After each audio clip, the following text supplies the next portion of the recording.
एका अर्थाने योग म्हणजे एक आदर्श जीवनशैली अशी सुद्धा एक साधी सोपी व्याख्या करता येईल की चांगल्या पद्धतीने आपलं आयुष्य कसं जगावं. तरी अशी सिच्युएशन निर्माण होते, त्याच्यातून तो थकवा आणखीन वाढतो. त्यामुळे ताणतणावाचं नियोजन करण्यासाठी, मन शांत ठेवण्यासाठी योगाचा अभ्यास आणि योगाचा फायदा हा पण अगदी नक्कीच करून घेतला पाहिजे.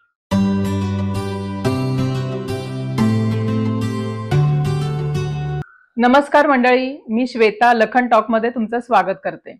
21 जूनला 11वा योग दिवस येत आहे. योग ही भारताने दिलेली अख्ख्या जगासाठी देणगी ठरलेली आहे. आज योग तज्ञ मनोज पटवर्धन सर यांच्याशी आपण योग आणि योगाभ्यास याबद्दल संवाद साधणार आहोत. तर सर, स्वागत आहे तुमचं लखन टॉक मध्ये. जाणून घेऊयात की म्हणजे सगळ्या प्रेक्षकांना सोप्या पद्धतीत तुम्ही योग म्हणजे काय? योग म्हणजे सूर्यनमस्कार, आसनं किंवा अप टू सम एक्सटेंट प्राणायाम असं आपल्याला माहिती असतं. पण खरी योगाची व्याख्या या अर्थाने म्हटलं तर अनेक प्राचीन ग्रंथामध्ये वेगवेगळ्या व्याख्या आहेत. भगवद्गीतेमध्ये समत्वम योग उच्यते असं म्हटलेलं आहे. म्हणजे जिथे असमत्व, इम्बॅलन्स निघून गेलेला आहे आणि पूर्ण एक साम्यत्वाची अशी स्थिती आहे, तो म्हणजे योग आहे. पण योग वासिष्ठ्यामध्ये अतिशय एक छान व्याख्या अशी केलेली आहे, युञ्जते अनेन इति योगाः. अनेक गोष्टी एकत्र चांगल्या प्रकाराने आणणं, जुळवणं, बांधलेल्या राहणं, सांधलेल्या राहणं म्हणजे योग आहे. तर आपल्या दृष्टीने दैनंदिन जीवनात हीच व्याख्या अशी करता येईल की आपलं शरीर, मन, विचार, बुद्धी, भावना हे सगळे आपले जे काही आयाम आहेत ना, ते वेगवेगळ्या दिशांनी काम करत असतात आणि त्यामुळे बरीचशी गडबड होत असते. पण योगाच्या माध्यमातून, म्हणजे आसनाच्या माध्यमातून, प्राणायामाच्या माध्यमातून आपण हे सगळं एका ठिकाणी आणायला लागतो. म्हणजे आपलं शरीर कसं आहे, त्यावेळेला श्वास आपला कसा चाललाय, मन आता शांत आहे का नाही, शांत नसेल तर शांत मन ठेवण्यासाठी आणखीन आपल्याला काय करायला पाहिजे, अशी एक स्वतःविषयीची जाणीव जी आहे ना, ती हळूहळू विकसित व्हायला लागते, डेव्हलप व्हायला लागते. तर हा खरा योगाचा अभ्यास आहे. म्हणजे एका अर्थाने योग म्हणजे एक आदर्श जीवनशैली अशी सुद्धा एक साधी सोपी व्याख्या करता येईल की चांगल्या पद्धतीने आपलं आयुष्य कसं जगावं म्हणजे योग. बरोबर. मग आता हे जे योगशास्त्र आहे तर त्याचा अभ्यास नक्की म्हणजे कोणी करावा? म्हणजे लहानांपासून मोठ्यांपर्यंत म्हणजे सुरुवात करायची असेल तर त्याचं योग्य वय काय? एक प्राचीन ग्रंथामध्ये असा श्लोक आहे, युवा वृद्धोति वृद्धो वा व्याधितो दुर्बलोपि वा अभ्यासात सिद्धिमाप्नोति सर्व योगेष्वतंत्रितः. युवक, वृद्ध, अतिवृद्ध, व्याधीग्रस्त, व्याधीतून बाहेर पडलेला पण जो दुर्बल म्हणजे अशक्त आहे, म्हणजे थोडक्यात सगळ्या कॅटेगरीमधल्या लोकांनी योगाचा अभ्यास करायला हरकत नाही. नाहीतर लोक आपल्यापुरते एक स्वतःची चौकट आखून आखून घेतात की नाही मी आता शाळेतच आहे, मी आता कॉलेजमध्येच आहे, नाही मी आता माझं मध्यम वय आहे, मी आता रिटायर झाल्यानंतर म्हणजे करीन. तरुण जे असतात त्यांना थोडंसं मी जिमला जातो किंवा मी जिमचे व्यायाम करतो, बरोबर, योगचा अभ्यास थोड्या दिवसांनी करता येईल, पण मी आता डंबेल्स किंवा वेट ट्रेनिंग असतं त्याचं जरा लोकांना फॅड असतं. बरोबर. त्यामुळे मग योगाभ्यास तुम्ही कोणत्याही वयात चालू करू शकता. आणि तरुणाईला तुम्ही म्हणताय तसं एक थोडंसं आकर्षण असतं, आकर्षण असणं साहजिक आहे आणि त्यांनी तो अभ्यास करावाही जिम मध्ये जाऊन. पण त्याला एक थोडंसं प्रमाण ठेवलं पाहिजे, कारण जिम मध्ये गेल्यानंतर आपण कुठल्या एक्सटेंट पर्यंत शरीराला ओव्हरटॅक्स करतोय, ताणतोय हे लक्षात येत नाही. आणि त्यामुळे आजच्या काळात आपल्याकडे बरीच उदाहरणं अशी यायला लागलेली आहेत की तरुण मंडळी हार्ट फेल्युअरने जातात. इतरही काही कारणं असू शकतील, पण अतिरेकाने केलेला व्यायाम, कारण जिम मध्ये केलेला व्यायाम हा थोडासा एकांगी, म्हणजे फक्त शरीर मजबूत करणं, पण त्या शरीराच्या पलीकडे जाऊन आपलं मन आहे, बुद्धी आहे, भावना आहेत, मानसिक जे काही आपल्याला स्थैर्य, शांतता जी हवी आहे त्याच्याकडे कोण आणि कसं लक्ष देणार, ते काही जिमच्या व्यायामाने तुम्हाला साधणार नाही. तर त्याच्यासाठी योग हा आवश्यक आहे. अजून एक असा प्रश्न की लहान मुलं आता म्हणजे प्युबर्टी लवकर येते, लहान वयात येण्याचं वय आता हळूहळू कमी होत चाललंय. बरोबर. तर त्यांच्यासाठी मुली असतील, मुलं असतील, दोघांसाठी पण की अशी विशिष्ट काही आसनं तुम्ही सांगू शकाल का की बाबा ही आसनं या वयात केली तर तुम्हाला उपयोग होईल? बरोबर. आपल्या शारीरिक जे काही वय आहे, तर पूर्वीचा काळ असा होता की साधारणपणे एक 15 ते 20 या वयामध्ये मुलं वयात आली असं समजलं जायचं.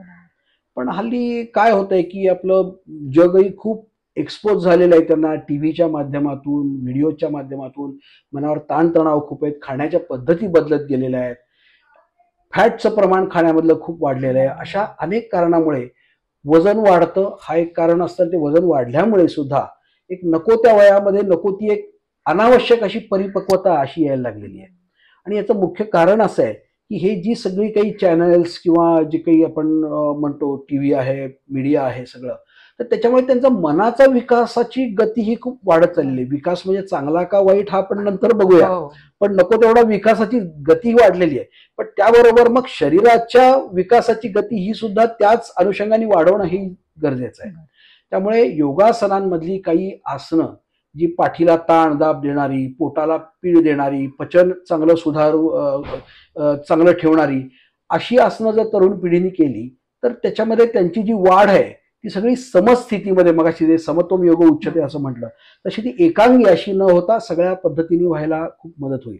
आणि त्याच्यासाठी अगदी जी बेसिक आसनं आपण करतो ना, भुजंगासन असेल किंवा अर्धचक्रासन, पूर्ण चक्रासन असेल, धनुरासन असेल, उभं राहून काही वीरासन, वीरभद्रासन अशी आसनं असतील ज्याच्यामध्ये एक शरीराची तोलात्मकता, पोटावर पाठीवर येणारे ताणदाब, स्नायूंना येणारे ताणदाब या सगळ्या संवेदना अनुभवत मुलं त्यांच्या शरीराचा विकास हा घडतोय हे अनुभवू शकतात. अशी सगळी जी आसनं आहेत ती अवश्य करावी. त्याच्या जोडीला अगदी काही बेसिक प्राणायाम हे सुद्धा तरुण वयात करायला हरकत नाही. ओंकार, भ्रामरी, ज्याला नादानुसंधानम असं आपण योगामध्ये म्हणतो, तेही त्यांना जरूर शिकवावं, त्यांनी ते करावं. मग आता तुम्ही म्हणतात लहान म्हणजे मुलांसाठी ही आसनं गरजेची आहेत, पण जनरली आपण असं सांगितलं की बाबा ही आसनं करा किंवा तुम्ही योगासनं करा की त्यांचा पहिला सूर जरा नकारात्मक असतो. मग त्यांना गोडी लागेल किंवा त्यांना आवडेल करायला, तर अशी कशी सुरुवात करता येईल किंवा त्यांना कसं गाईड करता येईल? हा प्रश्न विचारून ऍक्च्युअली तुम्ही स्वतःला अडकवलेले लक्षात घ्या एक पालक म्हणून.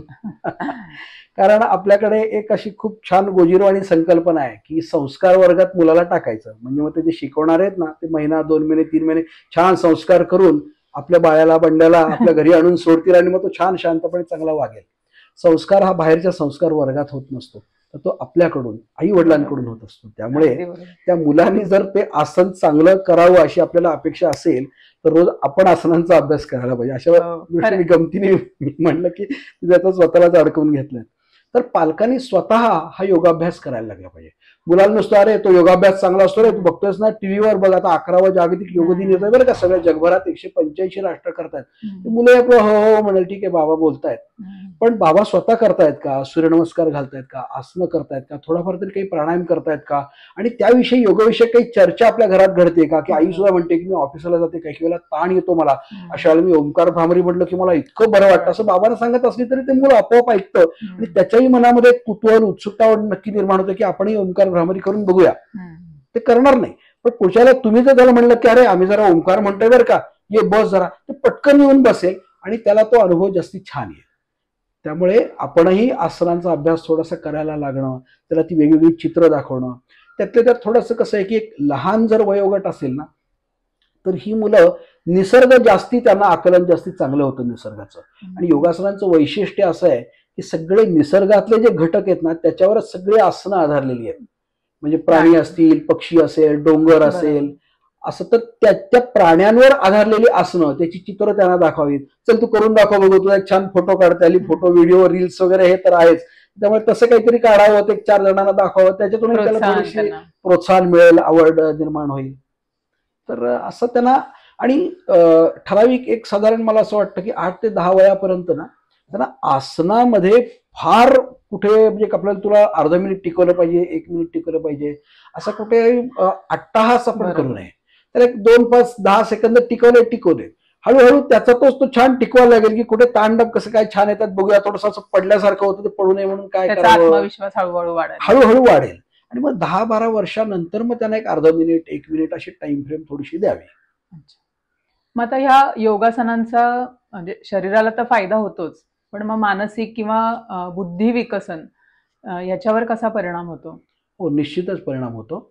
आणि पतंजलींनी पातंजल योगशास्त्र जे लिहिलं 8 अंगांमध्ये, यम, नियम, आसन, प्राणायाम, प्रत्याहार, धारणा, ध्यान आणि समाधी, त्याच्यामध्ये आसनांचं स्थान त्यांनी जे 3रं दिलेलं आहे. आसनं म्हणजे काय? तर आस म्हणजे असणे, आस या धातूपासून असणे किंवा आसन हा शब्द तयार झालेला आहे. म्हणजे एखाद्या स्थितीमध्ये जायचं, स्थिती घेणं आणि सोडणं ह्याच्या पलीकडे जाऊन थोडंसं त्या स्थितीमध्ये राहणं, ती स्थिती चांगल्या प्रकाराने टिकवून ठेवणं. आणि त्याच्यामध्ये तुम्ही जेव्हा राहायला लागता त्यावेळेला तुम्ही शरीराकडे बघता, शरीर स्वस्थ स्थिर ठेवायला जेव्हा शिकता, त्याला आपोआपच तुमच्या असं लक्षात येतं की स्थिर शरीर असेल तर आपला श्वासही संथ शांत व्हायला लागलाय. आणि जितका श्वास संथ मंद होतो तितकं आपलं मनातल्या विचारांची संख्या आणि गती ही कमी झालेली आहे. म्हणजे प्राणायामामध्ये चले वाते चलम चित्तम निश्चले निश्चलम भवेत असं म्हटलेलं आहे. त्यामुळे शरीराची एखादी खूप छान वाटणारी अशी एखादी पोझिशन घ्यायची आणि त्याच्यामध्ये स्थिर राहणं. म्हणून पतंजलींनी योगासनांची व्याख्या, आसनांची व्याख्या करताना स्थिर सुखम आसनम असं म्हटलेलं आहे. ज्या स्थितीमध्ये आपल्याला स्थिर वाटतंय, सुखकारक वाटतंय त्याला आसन म्हणावं. वेगळं अगदी म्हणजे तुम्ही काहीतरी असं काहीतरी मंडुका आसन किंवा वातायन आसन वगैरे अशी काहीतरी खूप दुर्लभ आणि अवघड आसनं केली म्हणजेच तुम्हाला योगासन जमली असंही काही नाही. त्यामुळे त्याच्यामध्ये स्थिर राहणं आणि ते स्थिर राहिल्यानंतर आपलं मन आणि श्वास कसा शांत होतं हे अनुभवणं हा खरा आसनांचा पर्पज आहे. आणि त्यामुळे आपोआप तुमचं मन, मज्जा केंद्र, मेंदू, नर्वस सिस्टीम ही सगळी हे आपोआप शांत व्हायला लागेल. म्हणजे याचा उपयोग नक्कीच आत्ताच जे धकाधकीचं लाईफस्टाईल सगळ्यांचं झालेलं आहे. रोज कोणाला तरी डेडलाईन्स असतात, एवढ्या वेळात एवढं काम पूर्ण करायचं, त्याचा स्ट्रेस असतो. तर त्याच्यासाठी सुद्धा नक्कीच याचा उपयोग. कसं झालंय की सध्या हे सगळं संगणक युग आहे, विज्ञान युग आहे. याची चुटकी वाजवली की अक्षरशः अब्जावधी कॅल्क्युलेशन जी आहे ती फटकन येऊन आपल्या समोर उत्तर येतं. तर जगाची गती इतकी वाढलेली आहे आणि ती आणखीन वाढत राहणार आहे. आणि ते वाढलेल्या जगाच्या मागे पळताना आपली ही गती खूप वाढते, शरीराची वाढते आणि मनाची वाढते. रात्री आपण झोपतो कारण शरीर थकलेलं असतं पण मन थकत नाही. मग अशा वेळेला काय होतं की शरीर झोपायला बघतं पण मन जे आहे ते विचारांमध्ये गुंतलेलं असतं.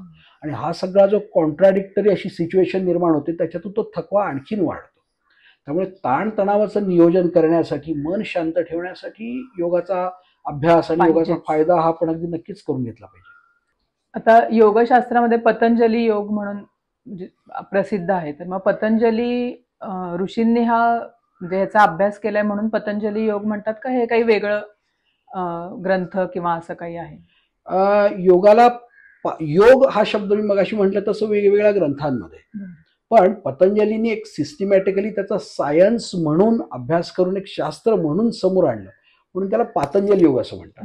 2400 वर्षापूर्वी पतंजलींनी या 8 अंगांच्या मार्गाने योग कसा साधावा, म्हणजे आपली आदर्श जीवनशैली कशी असावी, म्हणजे थोडक्यात माणसाच्या उन्नतीचे हे 8 टप्पे सांगितलेले आहेत. विवेकानंद जसं म्हणतात की जीवापासून शिवापर्यंत जाण्याचा मार्ग म्हणजे योग आहे सगळा. तर हा पतंजलींनी सांगितला. पण त्याच्यानंतरच्या काळात काय झालं की लोकांना म्हणजे पतंजलींनी सांगितलं तर आहे आसनांचा अभ्यास आहे, स्थिर सुखम आसनम आहे, पण म्हणजे मग कुठली आसनं, ती कशी करावीत, मग ते सगळं एक 700-800 वर्षापूर्वी हठयोग म्हणजे पतंजली योग जो आहे त्याला राजयोग असं म्हटलं जातं. थोडक्यात तो डायरेक्टर कसं एक सांगतात की यावर्षी एवढं अशा प्रकाराने कंपनी चालवायची, 4 वाक्य बोलून ते निघून जातात. त्याच्यानंतरच्या खालच्या स्टेजला जे ऑफिसर्स असतात त्यांना हे सगळं एक्झिक्यूट करायचं असतं.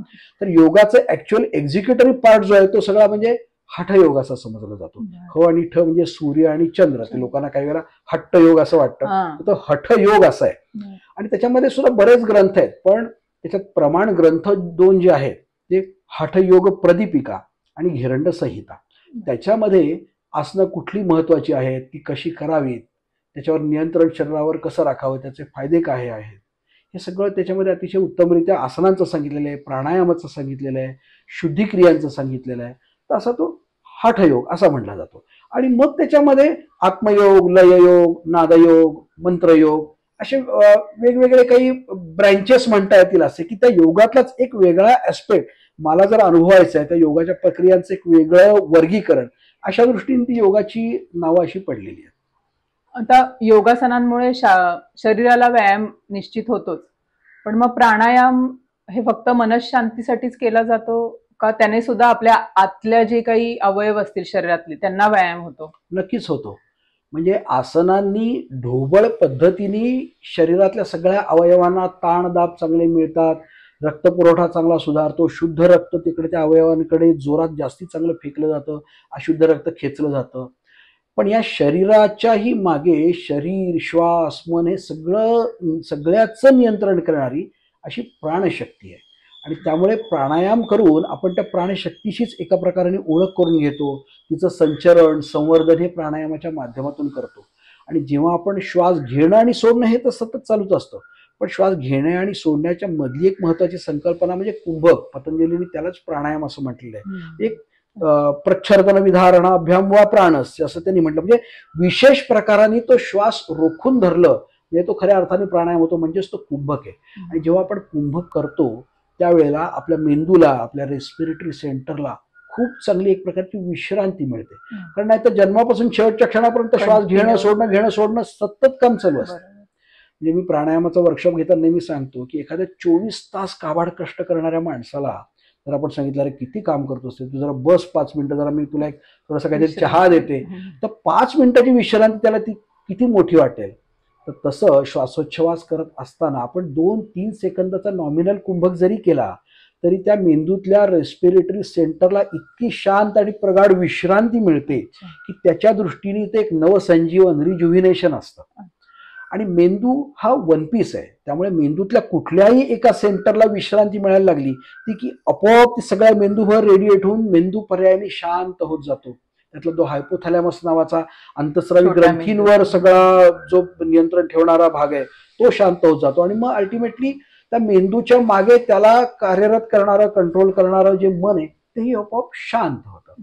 अशा अर्थाने प्राणायामाचं हे महत्व वेगळं. आणि म्हणूनच पतंजलीने आसनांच्या नंतर थोडासा म्हटलं तर प्रगत टप्पा, म्हटलं तर थोडासा सूक्ष्म सटल टप्पा असा आसनांच्या नंतर ठेवलाय. म्हणजे आधी तुम्ही शरीर स्थिर करायला शिका, शरीराकडे पहा, मग त्या स्थिर झालेल्या शरीरामध्ये तुमचा श्वास, प्राणशक्तीचं संचरण कसं चालतंय याचा वेध घेण्यासाठी आता तुम्ही इयत्ता 5वीतून 6वीच्या वर्गात घातले आहे असं ते मग थोडासा प्राणायाम शिकायला. मग आता हे कुंभक जे आहे त्याला एक आंतर कुंभक आणि एक बाह्य कुंभक असं म्हणतात. मग हे बाह्य कुंभक अवघड असतं म्हणतात करायला. मग ते म्हणजे कोणी किती वेळ करावं किंवा असं काही त्याचे नियम आहेत का? हो, खूप छान हा प्रश्न आहे. कारण कुंभक म्हणजे प्राणायाम असं ऐकलं की मग लोक कुंभक करायला लागतात. मग मी 25 सेकंद 30 सेकंद टिकवतो वगैरे. आता नुकतेच एक 78 वर्षाचे खूप प्रसिद्ध एक पुण्यातले वकील आहेत, त्यांना कुणीतरी एकानी ते शिकवायला आले होते आणि ते प्राणायाम म्हणजे कुंभक असं त्यांनी सांगितलं. ते 25, 30, 35, 40 सेकंद असं टिकवायला लागले आणि त्याचा ताण सगळा त्यांच्या मेंदूवर यायला लागला. ते एका खूप मोठ्या प्रसिद्ध मेडिकल कॉलेज आहे पुण्यातलं, त्याच्यावरचे संचालक आहेत. आणि ते तिथे असतानाच त्यांना खूप त्रास व्हायला लागला म्हणून तिथल्या डॉक्टरांनी लगेच त्यांना ऍडमिट केलं. सुदैवाने ते वाचले. त्यांचे एक मित्र आहेत, त्यांनी मग सांगितलं की तुम्ही प्राणायाम शास्त्र शुद्ध शिकून घ्या. मग ते प्राणायाम शिकवताना त्यांना मी जेव्हा सांगितलं की 2 सेकंद 3 सेकंद 4 सेकंद असा शनैशनही म्हणजे हळूहळू तो कुंभक वाढवायला पाहिजे, ते त्यांच्या लक्षात आल्यावर त्यांना लक्षात आलं की आपण हे जे 25-30 असं मर्याद वेळेपर्यंत जे नुसतंच रोखत होतो त्याच्यामुळे हा त्रास होत होता. त्यामुळे आंतरकुंभक आणि बहिर्कुंभक म्हणजे श्वास आपण आत घेतल्यावर रोखतो त्याला आंतरकुंभक असं म्हणतात, आणि श्वास बाहेर सोडल्यानंतर आपण जो रोखतो त्याला बहिर्कुंभक असं म्हणतात.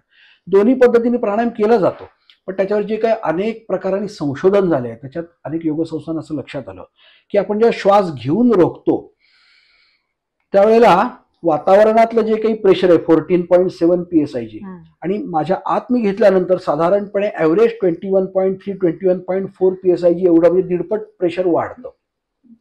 ते वाढल्यामुळे आपोआपच आत असणाऱ्या प्रेशरची मला जाणीव होऊन ठराविक लिमिटच्या वर तर मी प्रेशर व्हायला लागलं तर आपोआप श्वास सोडतो. बहिर्कुंभका त्या मानाने फसवाय, कारण श्वास सोडला आता प्रेशर काही नाहीये माझ्यावर, त्यामुळे मग तो क्षमता नसताना सुद्धा मी तो टिकवू शकतो आणि त्याचे दुष्परिणाम हे जास्ती असतात. म्हणून बऱ्याचशा योग संस्था ज्या बहिर्कुंभकात अष्टकुंभक प्राणायाम सांगत होत्या त्यांनी तो मग आंतरकुंभकामध्ये करावा असं सांगितलं. आता अर्थात त्याच्यामध्ये हाच करावा तोच करावा हा सगळा प्रत्येकाची मतभिन्नता ही वेगवेगळी असते. साधारणपणे काय हे सांगितलं, पण आंतरकुंभक आणि बहिर्कुंभक याच्याही पलीकडे एक केवल कुंभक म्हणून असतो आणि तो साध्या साध्या प्रक्रियांमधून सुद्धा आपल्याला सहज प्राप्त होतो, तो करता येत नाही. म्हणजे भस्त्रिका असेल, कपालभाती असेल, अनुलोम विलोम असेल, हे करताना जितकं आपण श्वास घेणं आणि सोडणं म्हणजे पूरक आणि रेचक हे संथ शांत करत जातो, किंवा भस्त्रिकेमध्ये जोरात असतो पण तो जाणीवपूर्वक करतो, एक प्रकारे हायपर व्हेंटिलेशन घडतं. त्याच्यानंतर आपला श्वास नवीन घेण्याची जी अंतःप्रेरणा असते ना, तीच काही क्षण काही सेकंद थांबून जाते. म्हणजे श्वास घेणंही नाही आणि सोडणंही नाहीये. याला केवल कुंभक असं म्हणतात.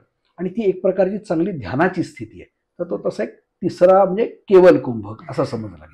म्हणजे मार्गदर्शन व्यवस्थित असल्याशिवाय बाह्य कुंभक किंवा हे प्रकार करू नयेत, की हो, म्हणजे त्याचा कारण दुष्परिणाम होऊ शकतात. कारण प्राणायाम हा मार्गदर्शनाखाली आणि त्यातल्या त्यात वैयक्तिक मार्गदर्शनाखाली अवश्याने जरूर करावा. खरं तर योगासनं ही सुद्धा मार्गदर्शन त्याला पाहिजेत. पण त्यातल्या त्यात असं होतं, की एक समजा की त्यातल्या त्यात 15-20 लोकांचा क्लास चाललेला आहे. त्याच्यात आपण गेलो तर बऱ्यापैकी आसनं करता येऊ शकतात किंवा त्या योग शिक्षकांचं आपल्याकडे लक्ष राहू शकतं. कारण तिथं शरीर हे ढोबळ आहे. त्यामुळे हात कसे हलतात, पाय कसे हलतात, बोटांची स्थिती कशी आहे, त्याला करणाऱ्या माणसाला कुठे तोल जातोय का, हे योग शिक्षक बघू शकतात. पण प्राणायाम करताना श्वास घेतला जातोय, सोडला जातोय, रोखला जातोय, हे त्या मानाने खूप सूक्ष्म क्रिया असल्यामुळे ती व्यक्ती ते बरोबर करते का नाही आणि त्याच्याप्रमाणे कुठे नक्की चूक घडते हे योग शिक्षकाला सुद्धा कळायला हवं. लक्षात आहे. त्याच्यासाठी त्याचाही अनुभव खूप हवा. तर ह्या दृष्टीने तुम्ही जर मार्गदर्शनाखाली प्राणायाम शिकलात तर निश्चितपणे तुम्ही जो साधा प्राणायाम आणि कदाचित थोडा काही चुकीचं करत असाल त्याच्यापेक्षा अनेक पटीने तुम्हाला फायदे हे नक्की वाढतात. आता म्हणजे सगळे जिमला जातात किंवा काय, तर योगासनांसाठी म्हणजे योगाचं महत्व लोकांना आता लक्षात यायला लागलंय. तर वेळ नसतो लोकांकडे किंवा अवेलेबल जो वेळ असतो त्या वेळात क्लासेस नसतात किंवा काय, तर बरेचदा युट्यूबवरती बघून बरेच जण घरी योगा म्हणजे योगासनं करतात किंवा ऑनलाईन क्लास लावून योगा करतात. तर हे बरोबर का चूक?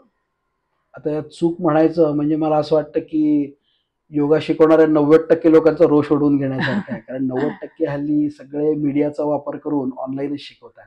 पण योगाची परंपरा खरी अशी आहे की एका शिक्षकाने जास्तीत जास्त 4 ते 5 जणांना फक्त योगाचं शिक्षण द्यावं. कारण माणसाची कितीही हुशार आणि तो मल्टीटास्किंग असा माणूस असला तरी सुद्धा तो एका वेळेला 4 ते 5 व्यक्तींच्या पलीकडे ते योगाचा अभ्यास कसा करतायत हे नीट बघू शकत नाही. कारण योग शिकवणं आणि तो समोरच्या व्यक्तीला तो कळलाय का नाही हे जे परसेप्शन आहे ना हे फार महत्वाचं आहे. म्हणजे मी योग शिकवून टाकला, 4 आसनं शिकवून टाकली, आता त्यांना काय करायचं ते करू दे. मध्येच मी फक्त नाही तो हात जरा खाली करा, तो पाय जरा तिकडे करा बरं का, असं म्हणून लक्ष असण्यासारखं दाखवणं ही योगाची प्रक्रिया नाहीये. त्यामुळे एका शिक्षकाने 4 ते 5 व्यक्तींना शिकवणं हा खरं तर एक आदर्श पॅटर्न आहे. पण सध्याच्या काळात वाढती लोकसंख्या आणि चांगले योग शिक्षक न मिळणं या दृष्टीने थोडं आपण कन्सेशन घेऊन एक 15, 20, 25 जणांना एक व्यक्ती शिकवते आणि ते सुद्धा ऑफलाईन प्रत्यक्ष शिकवते, हे मला असं वाटतं की योग्य आहे. ऑनलाईन काही गोष्टी नुसत्या विषयाची एक तोंडओळख होण्यासाठी किंवा कुतूहल उत्सुकता म्हणून तुम्ही बघायला हरकत नाही. पण जेव्हा तुम्हाला करायचं आहे त्यावेळेला शिक्षण म्हणजे शिकणं आणि शिकवणं ही 2 बाजूंनी समोरासमोर घडणारी प्रक्रिया आहे. म्हणजे टाळी जशी 2 हातांनी वाजते तशी ते 2 हात जवळ येऊन पटकन तो आवाज जो होतो ना तो खरा टाळीचा जसा आवाज आहे तसं योग शिक्षक आणि शिकवणारा हा समोरासमोर आहे. आणि शिकवणाऱ्यापेक्षा सुद्धा शिकणाऱ्याच्या मनात जर काही शंका असतील, डाऊट्स असतील तर ते इमिडिएटली तिथल्या तिथे ते क्लिअर करता यायला हवेत. अशा दृष्टीने प्रत्यक्ष योग शिक्षण हे जास्ती महत्वाचं आहे. त्यामुळे ऑनलाईन बघायला हरकत नाही, पण कुठल्या मर्यादेपर्यंत ते बघायचं, आपण ते करायचं असेल तर कुठल्या मर्यादेपर्यंत करायचं, आपल्याला काही जर मेडिकल बॅकग्राऊंड असेल तर ते करायचं का नाही, या गोष्टी निश्चितपणे विचार करून आपण ऑनलाईन ऑफलाईन हे सगळं म्हणजे ऑनलाईन बघून जर का काही चुकीचं केलं गेलं तर त्याचा दुष्परिणाम शरीरावर होऊ शकतो. आणि ऑनलाईन जी शिकवणारी व्यक्ती असते तिला काही तुमच्याकडे लक्ष द्यायला वेळ नसतो. त्यामुळे तुमचं चुकतं हे ती कदाचित ती दाखवूनही देऊ शकणार नाही. किंवा तुमच्याही मनात जर शंका असेल की हे चुकतंय माझं तर हे बरोबर आहे का, तुम्ही विचारणार कसं त्यांना. त्यांच्याकडे हल्ली तर असं निघालं ना का एकेका वेळेला 10,000 20,000 व्यक्ती सुद्धा शिकत असतात, वर्ल्ड रेकॉर्ड वगैरे करतात त्याचं. एखादा आसन एकाच व्यक्तीने 10,000 20,000 व्यक्तींना एका वेळेला शिकवलं वगैरे. त्या व्यक्तीच्या दृष्टीने ठीक आहे, तिचं महत्व वाढेल, पण शिकणाऱ्याचं काय, त्याचं काही वेळेला नुकसान होऊ शकतं. तर ही सगळी काळजी, हा विचार थोडासा ह्या सगळ्या वाढत्या गतीमध्ये व्हायला हवा आहे. अजून एक असा प्रश्न की शारीरिक व्याधी असतात आता सगळ्यांना, म्हणजे जुन्या कोणाचे गुडघे दुखतायत किंवा व्हेरिकोज वेन्स असतात, मानदुखी, पाठदुखी, पोस्चरल व्हर्टिगो आता बऱ्याच जणांना लाईफस्टाईलमुळे डिटेक्ट होतोय, तर त्याच्यासाठी काही विशिष्ट आसनं तुम्ही सुचवू शकता का? हो, त्या व्याधीप्रमाणे वेगवेगळी आसनं ही निश्चितपणे उपयोगी ठरू शकतात. पण कसं आहे की व्यक्ती तितक्या प्रकृती, त्यामुळे पाठ दुखत असेल तर एक फक्त टिपिकल जे सरळ हस्तभुजंग असं आपण म्हणतो, छातीच्या बाजूला हात ठेवायचे आणि वर यायचं, त्याच्यामुळे काही काही वेळेला पाठदुखी ॲग्रिवेट झाल्याचंही लक्षात आलेलं आहे. कारण तुमच्या सर्व्हायकल किंवा लंबर पोर्शनच्या क्रॉस सेक्शन जे मणके आहेत त्याच्यामध्ये कुठेतरी तो जर प्रॉब्लेम असेल आणि तुम्ही सरळ हस्तभुजंगासन केलं तर तो त्रास वाढण्याची शक्यता आहे. 33 मणक्यांची साखळी म्हणजे आपल्या पाठीचा कणा आहे. त्यामुळे 33 मणक्यांना मिळून एकच भुजंगासन कसं चालेल. त्यामुळे जे 24 प्रकार हठयोगाच्या वेगवेगळ्या ग्रंथामध्ये आहेत ते सगळे थोडेसे कोण जे मार्गदर्शन करतायत ज्या व्यक्तीला ते माहिती आहे त्याच्याकडे जर आपण गेलो आणि त्याला जर सांगितलं का की C1 C2 ला प्रॉब्लेम आहे का, C6 याला प्रॉब्लेम आहे का, L5 S1 ला प्रॉब्लेम आहे, कुठे प्रॉब्लेम आहे का, डिस्क रप्चर आहे, हे सगळं समोरच्या माणसाला थोडंसं पॅरामेडिकल क्षेत्र आहे ऍक्च्युअली हे योग शिक्षकाचं. त्यामुळे फिजिओलॉजी अॅनाटॉमी ज्याला समजते अशा व्यक्तीकडून तसं जर समजून घेतलं तर ते अतिशय कमी कष्टामध्ये आणि कमी वेळामध्ये त्या आजारावर आपण निश्चितपणे नियंत्रण आणू शकतो. त्याचं सगळ्यात उत्तम उदाहरण म्हणजे अयंगार गुरुजी आहेत. त्यांनी शरीर इतक्या उत्तम पद्धतीने ते जाणलेलं होतं आणि मग ते दोऱ्या आणि प्रॉप्स अशा सगळ्या त्या साह्यानी त्यांनी अनेकांची पाठदुखी आहे किंवा सचिन तेंडुलकरचा त्यांनी तो टेनिस एल्बो जो तो एक महिनाभर सचिन तिथे त्यांच्याकडे येऊन राहिले होते आणि त्याच्यामध्ये त्यांना खूप फरक पडला. तर हे सगळी उदाहरणं आहेत तशी. त्यामुळे शरीरामध्ये जी काही व्याधी आहे तर ती त्याच्यात सुधारणा ही निश्चितपणे होऊ शकते. मग असंच मानसिक व्याधी म्हणजे आता मानसिक आजार ज्यांना असतो, सिझोफ्रेनिया असेल, डिमेन्शिया असेल, तर ह्याच्यावरती सुद्धा योगाचा म्हणजे फायदे आहेत. नक्कीच फायदे आहेत. म्हणजे मी मगाशी म्हटलं तसं शारीरिक, मानसिक, बौद्धिक, वैचारिक असं ज्या ज्या काही समस्या आहेत त्या सगळ्यांवर योग हा निश्चितपणे उपयोगी ठरतो. फक्त त्याचा वापर हा तारतम्याने व्हायला हवा. म्हणजे आता स्किझोफ्रेनिया आहे तर त्या व्यक्तीला तुम्ही काही ज्या म्हणजे त्याच्यात सुद्धा काही स्टेजेस ठरलेले असतात. मी आता इथे पुण्यात किंवा म्हणजे मुंबईमध्ये सुद्धा काही सायकोलॉजिकल कन्सल्टन्सी ज्या आहेत तर त्या योगाचाही खूप मदत घेतात. तर तिथे काही त्यांच्या त्या पॅनलवर सुद्धा त्या योग शिक्षक किंवा योग तज्ज्ञ असे त्यांनी नेमलेले असतात. कारण बऱ्याच वेळेला काय होतं की त्या व्यक्तीला फक्त काउन्सिलिंग हे गरजेचं नसतं, तर आपल्या आत थोडंसं जाणं, आपल्या स्वतःला पाहणं, पाहावे आपणासी आपण अशी योगाची व्याख्या केलेली आहे. तर त्यामुळे योगासनं गरजेची आहेत का, प्राणायाम गरजेचा आहे का, रिलॅक्सेशन टेक्निक्स गरजेची आहेत का, मंत्रांचं काही उच्चारण हे गरजेचं आहे का. कारण मंत्रांचे जे उच्चार आहेत ते सुद्धा आपल्या प्रत्येक पेशीवर अतिशय वेगळा असा परिणाम करत असतात आणि प्रत्येक पेशीच्या स्तरावर होणारा हा जो परिणाम आहे ना तो सुद्धा हे जे मानसिक आजार आहेत त्याच्यामध्ये सुधारणा घडवायला आपल्याला नक्कीच मदत करतो. म्हणजे आपण रोज शुभं करोती म्हणतो किंवा रामरक्षा मंत्र वेगवेगळे असतील किंवा नाम जप 108 मण्यांची माळ म्हणा किंवा हे सुद्धा योगासनाच्या अभ्यासातच येतं म्हणायला. जसं ते नादयोग, मंत्रयोग, लययोग म्हटलं तसं की रामरक्षेमध्ये बुधकौशिक ऋषींनी अतिशय सुंदरी रामरक्षा सगळी रचली आणि लहान मुलं जेव्हा दचकून जागी होतात, त्यांना अनामिक भीती असते, त्याला त्यांचे शेजारी ते झोपताना किंवा झोपल्यानंतर सुद्धा रामरक्षा म्हटली तर म्हणणाऱ्या व्यक्तीच्या रामरक्षेच्या उच्चारातून सुद्धा त्या लहान मुलांची भीती हळूहळू कमी होते हे लक्षात आलेलं आहे. किंवा आपण योगामध्ये ज्या वेगवेगळ्या प्रकारची रिलॅक्सेशन टेक्निक्स आहेत, योगनिद्रा आहे, प्रणवनिद्रा आहे, तर तशीच एक रामरक्षा अवयव ध्यान अशी पद्धती मी विकसित जी केलेली आहे. तर त्याच्यामध्ये 4थ्या श्लोकापासून 9व्या श्लोकापर्यंत बोधकौशिक ऋषींनी शिरोमे राघव पातू, भालं दशरथात्मजा, कौसल्य दृशो पातू, विश्वामित्रम प्रियश्रुती, हे असं सगळं एकेका अवयवाचं स्मरण करायचं, मनाने त्या अवयवाला स्पर्श करायचा आणि रामाचं एक एक वैशिष्ट्य अतिशय सुंदर त्याच्या जीवनात घडलेल्या घटनांनुसार आपण पुढे पुढे जातो आणि त्या रामाला आपण एक प्रार्थना करतो, विनवणी करतो की या अवयवाचं रक्षण प्रभू श्री रामचंद्रा तू माझं कर.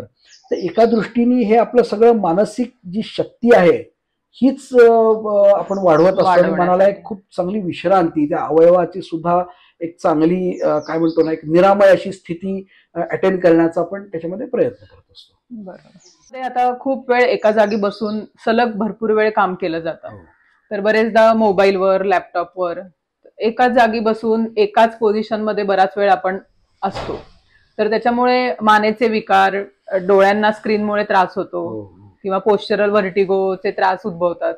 तर ऑफिसमध्येच बसल्या जागी आपण काही असे छोटीशी आसनं म्हणा किंवा काही व्यायाम प्रकार योगामधले काही करू शकतो. हो, अगदी नक्की करू शकतो. त्याला थोडंसं एक सूक्ष्मयोग असंही म्हणतात किंवा ऑफिस योग असाच बरं. एक थोडंसं एक मॉडेल सोपी किंवा पद्धत. मॉड्यूल हां. असं एक आपोआप ते डेव्हलप झालेलं आहे. अच्छा. आता तुम्ही मगाशी म्हणता ऑफिसमध्ये बसल्या बसल्या, आता हम्म. ऑफिसमध्ये हल्ली जाणं येणं पूर्वी जे व्हायचं ते सुद्धा होत नाही. वर्क फ्रॉम घरात होम. बसलं की सकाळी हां. 6 वाजता तो जो काही लॅपटॉप उघडतो तो रात्री 10-12 वाजेपर्यंत तो एकाच ठिकाणी असतो. बरोबर.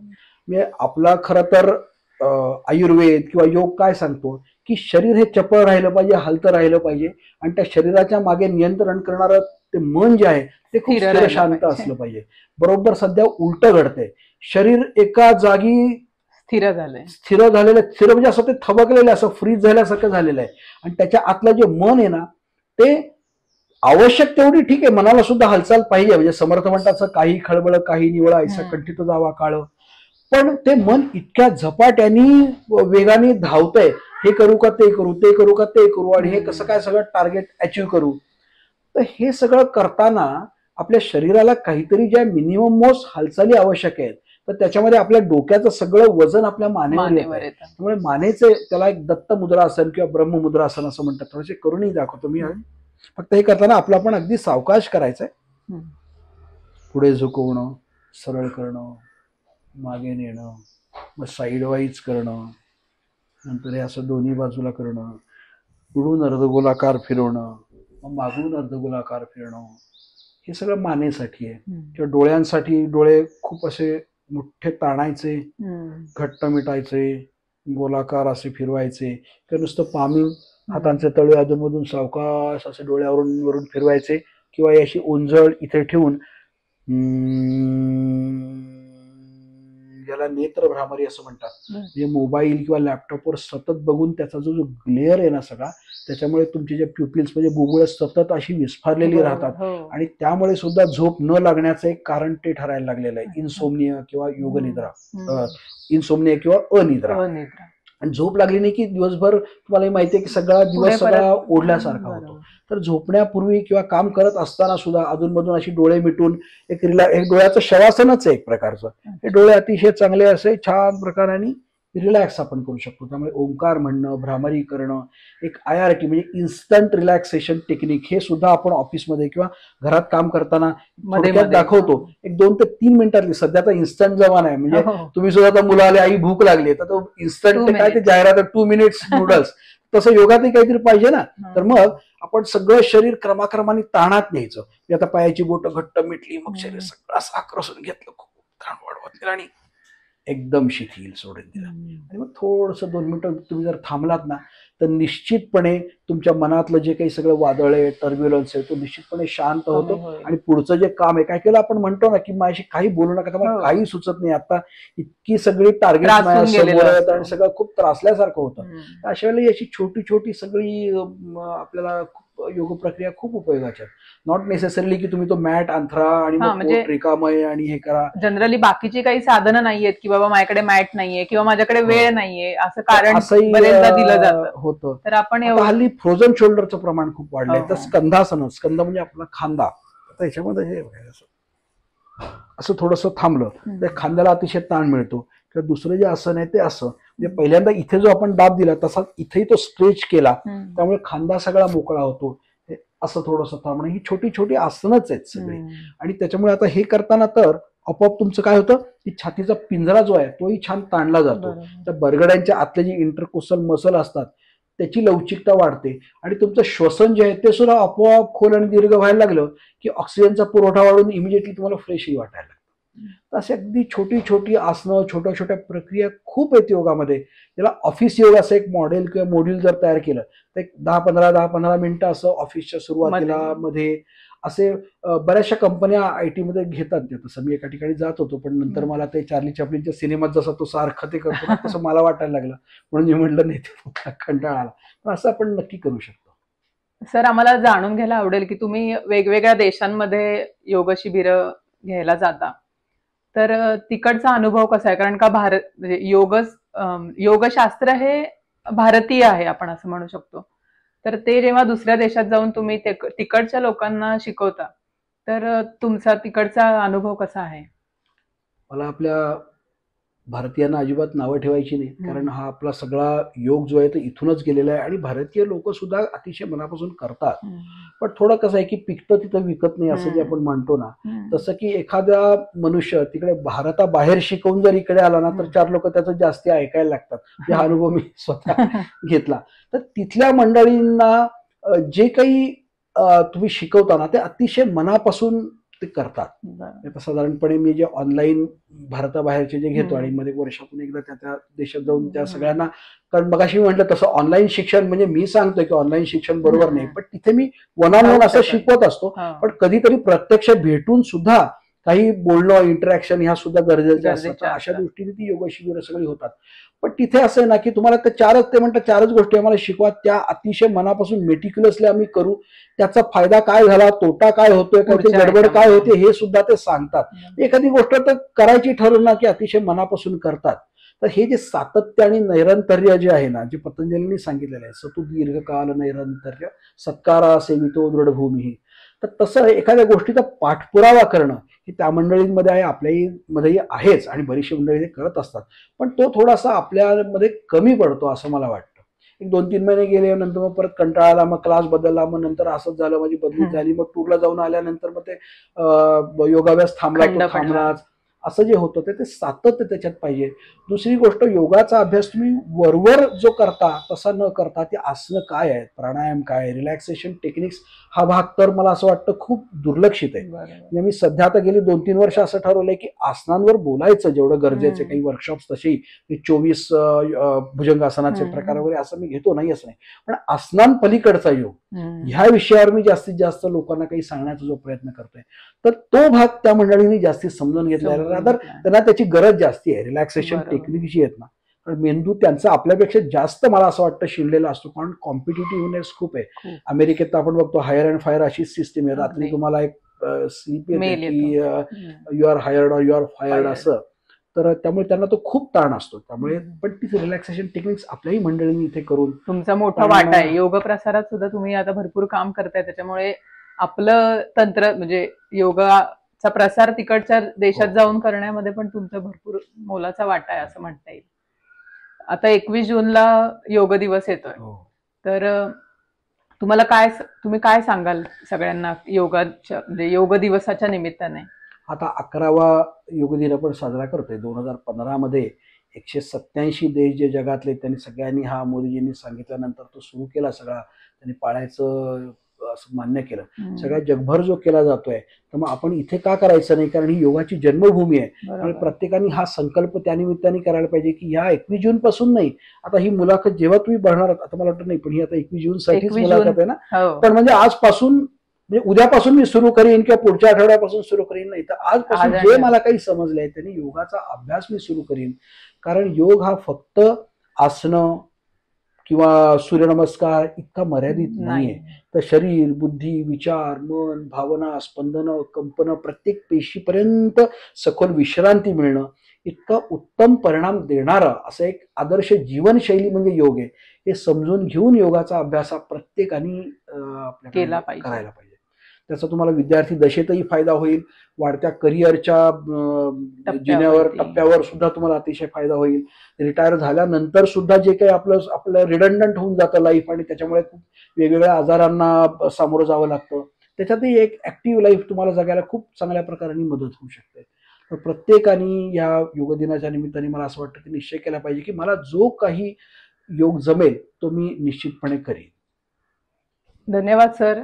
आज तुम्ही खूप छान माहिती दिली आणि बऱ्याच मनातल्या शंका दूर झाल्या, आणि सगळ्या लोकांना नक्की असं वाटेल की आता आपणही योगाचा अभ्यास केला पाहिजे.